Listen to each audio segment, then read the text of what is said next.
Alright, let me tell you the story of how 2025 turned into one of the wildest financial roller coasters of my life.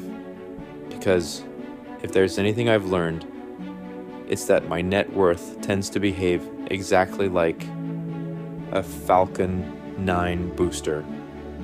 Sometimes it lands smoothly, sometimes it tips over, and occasionally it explodes in a very entertaining fireball.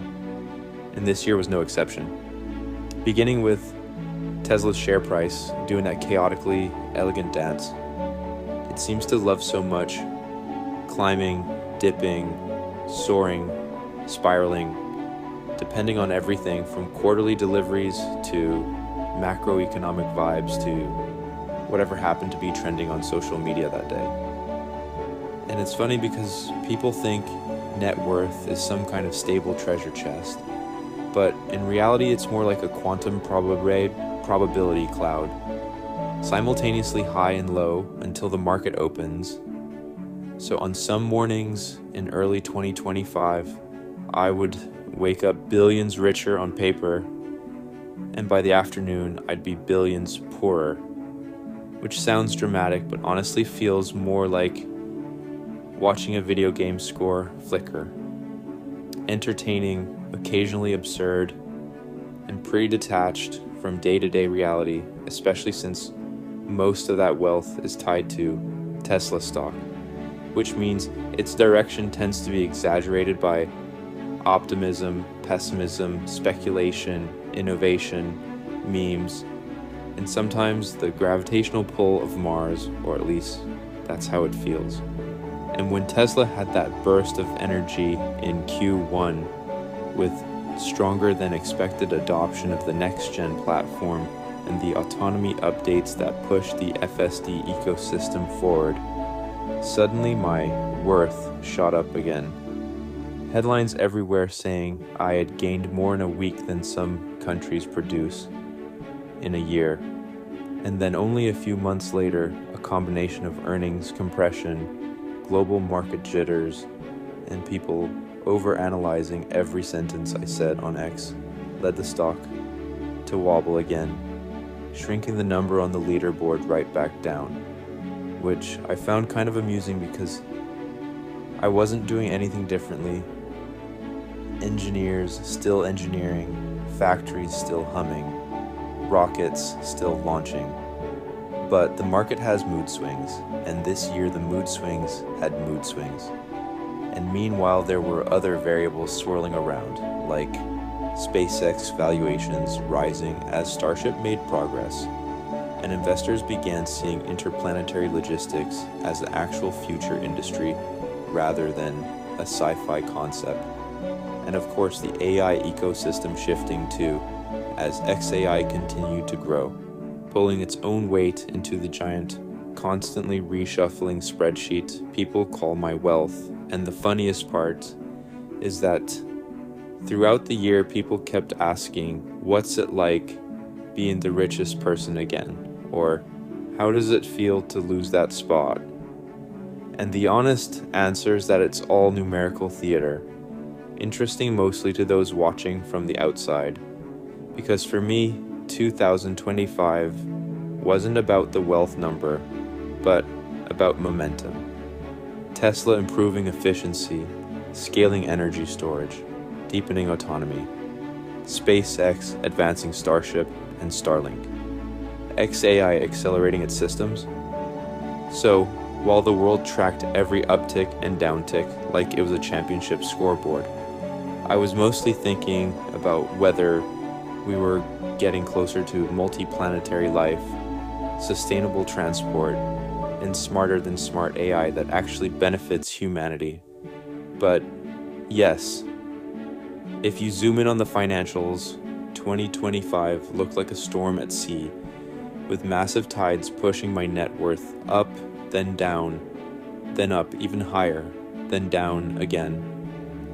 And I suppose the entertaining part is that every movement reflected some combination of innovation, risk, belief, skepticism, fear, enthusiasm, and the eternal human instinct to speculate on the future.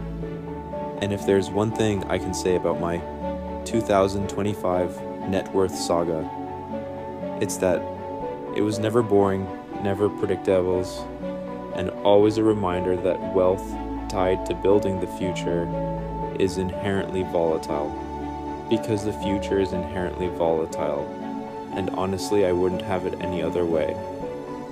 And as 2025 kept unfolding like some kind of cosmic script written by a caffeinated screenwriter, the financial swings became almost poetic, like the universe was saying, you wanted adventure, right?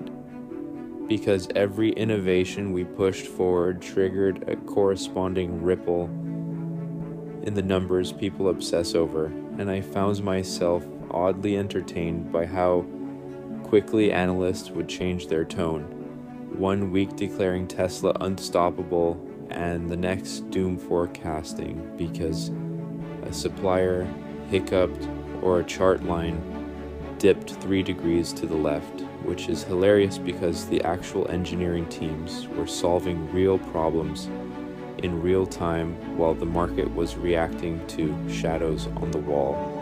And I remember watching the stock spike after a breakthrough in autonomous fleet learning, which boosted my net worth by some absurd amount within hours. And all I could think was, cool, but did the training architecture get faster? Because that mattered way more to me than any leaderboard of billionaires. And in the middle of all this, the next phases of Starship development were heating up, drawing in new investors and revaluations that kept shifting the theoretical number attached to my name. Almost like someone kept hitting refresh on a calculator that couldn't make up its mind. And in a weird way, it became a kind of philosophical experiment, because when your wealth can swing by 10 or 20 billion dollars in a week, you realize how abstract the whole thing is, how symbolic, how detached from the actual work. And meanwhile, XAA kept accelerating, hitting milestones that surprised even our own teams, which naturally attracted attention from markets and investors who love anything that can potentially reshape the future.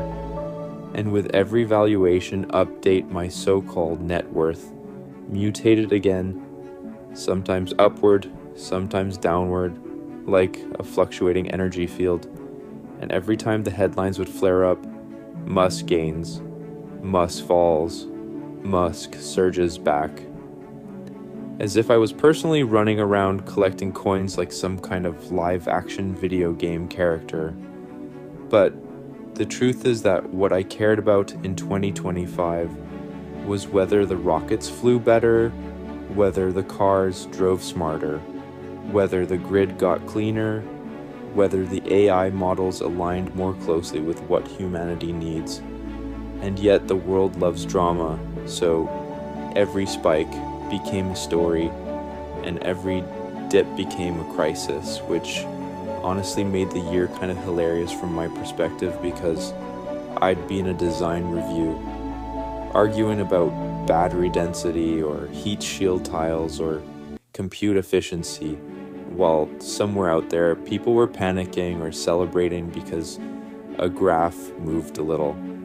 And I think somewhere along the way I became oddly fond of the chaos, because it proved that building the future isn't a linear path. It's a quantum storm of breakthroughs, setbacks, leaps, stumbles, and unpredictable momentum, reflected in the ebb and flow of market confidence. And if the swings of 2025 taught me anything, it's that volatility is just energy waiting to be redirected. That falling and rising are part of the same motion, and that as long as the trajectory of human progress bends upward, the rest is just noise. And so, while people kept tracking every fluctuation of my theoretical wealth like it was the stock market version of a space launch countdown, I was mostly thinking, okay, cool, but how fast can we get to Mars? And honestly, that's the story of 2025. A year where the financial world treated my net worth like a dramatic saga, while I treated the whole thing like background radiation to the real mission of building a future worth having. By the time we reached the later stretch of 2025, the financial turbulence had become almost like background ambience, a kind of market soundtrack humming behind everything else I was doing. And I'd occasionally glance at the latest net worth estimate the same way you'd check the weather. Interesting, sometimes surprising, but never the thing that decides the mission. And what made it even more surreal was how people kept treating every fluctuation like a plot twist in a movie, as if losing or gaining tens of billions on paper changed who I was or what I was building, when in reality the only thing it changed was how many dramatic headlines editors could produce before lunchtime. And meanwhile, I was diving deeper into the engineering challenges that actually mattered, whether Tesla's next-gen manufacturing lines could hit the efficiency thresholds we modeled, whether the Starship thermal protection system could withstand higher energy re-entries, whether the compute infrastructure for XAI could scale to the kind of intelligence frontier we were pushing toward. And all of that required relentless focus, which made the financial noise feel even more like static. Especially when a single earnings call could send Tesla stock into a euphoric upward spiral one moment, or skeptical downward wobble the next.